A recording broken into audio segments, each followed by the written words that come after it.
শুভ সকাল।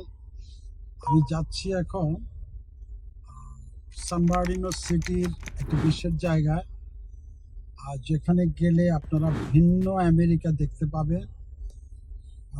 আমরা আমেরিকার সান বার্নার্ডিনো শহরে আসছি। আমাদের এখান থেকে দূরে ওই যে পাহাড়টা দেখা যাচ্ছে, এই পাহাড়টা হচ্ছে অ্যারোহেড বলা হয় এটাকে।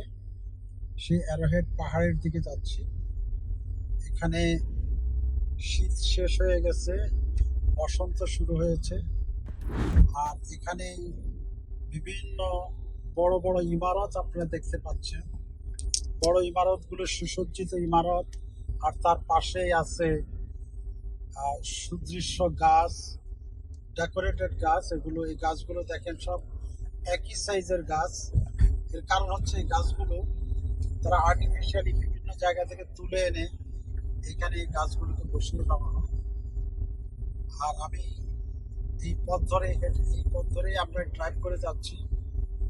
আমি যে এলাকায় থাকি সেই এলাকায় পোস্ট অফিস হচ্ছে এই জায়গা। এটি ছোটখাটো নয়, একটি বড় পোস্ট অফিস, যদি এটি local post office, United state post office. এবং পোস্ট অফিসের অপোজিটে রয়েছে Jack in the box.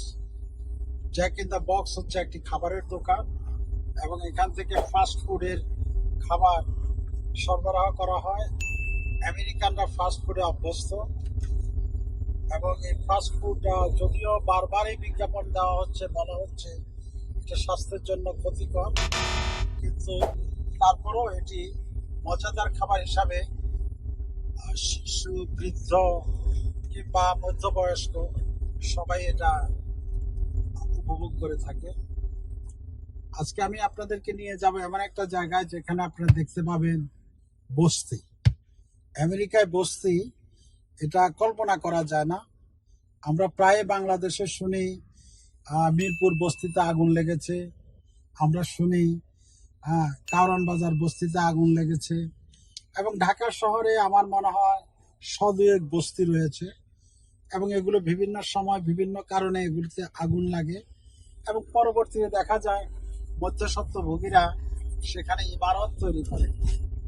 R loss অ্যাঞ্জেলসে, California, সান ফ্রান্সিসকোতে এরকম অনেক বস্তি জায়গায় জায়গায় দেখা যায়, কিন্তু এখানেও নিয়ন্ত্রিতভাবে, ওইভাবে বস্তি নয় যে এটা এই বস্তি পার্মানেন্ট কোনো বস্তি।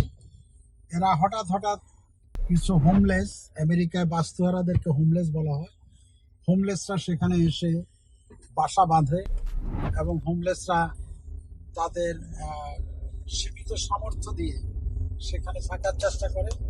কিন্তু কিছুদিন পর পর আবার পুলিশি আক্রমণের ফলে কিংবা পরিবেশ কর্মীদের আন্দোলনের কারণে তাদেরকে বাস্তুহারা হতে হয়। কারণ পরিবেশ রক্ষার জন্য শহরে যাতে নোংরা না হয় সেদিকে পৌর কমিশনার বলেন, মেয়র বলেন, তারা এগুলোর ব্যাপারে সব সময় সতর্ক থাকে। আর এই সতর্কতার কারণেই এখানকার বস্তিগুলো স্থায়ী হয় না, কিছুদিনের মধ্যে সে বস্তি উচ্ছেদ চলে। Hey, hey, how are you? How are you today? So you live here? Oh, hello. It's okay, it's okay. You know, we like it like that. It's not bad because if you live in a house, then you have to pay a lot of rent. Do you pay any rent here? No. Well, no, not me. No other police come to ask you money? No. Police come to ask you. Take food here. Yeah. They want to fill them up. They want to fill them here. They get paid.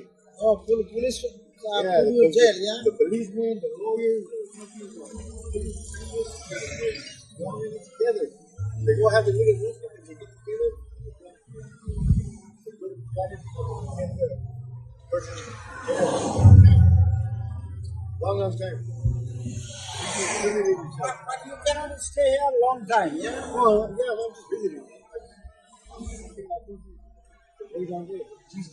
G Street? These two, yeah. And any places you go, you can leave like a 10, 15 days. After that, you have to go out, yeah? Oh, no, no. I don't come to these where I stay places. I just get tired of a place and I go to another one. You can touch it. So government not pay you any money, any support? No. Supposed to government pay you like a food stamp and other things.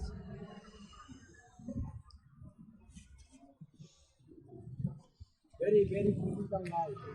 অনেক গগনচুম্বী অট্টালিকার সারি, আর তার ছায়াতেই দেখেছি অনেক গৃহহীন নরনারী। আর সেই নরনারীদের ছবি আমি দেখতে পাচ্ছি আজকে আমেরিকায় মানুষের এই যে অবস্থান, দিনহীন অবস্থান। কাজে আমেরিকায় যে শুধুমাত্র সুখী লোকের সম্ভাবনা তা নয়, এখানে রয়েছে আরও দিনহীন লোক, এখানে রয়েছে সমস্যা জর্জরিত অসংখ্য মানুষ। আজকে এই পর্যন্তই, আবার আপনাদের সঙ্গে কোনো এক সময় দেখা হবে। এ পর্যন্ত মেট্রো টিভির সঙ্গেই থাকুন, আমাদের সঙ্গেই থাকুন। ধন্যবাদ।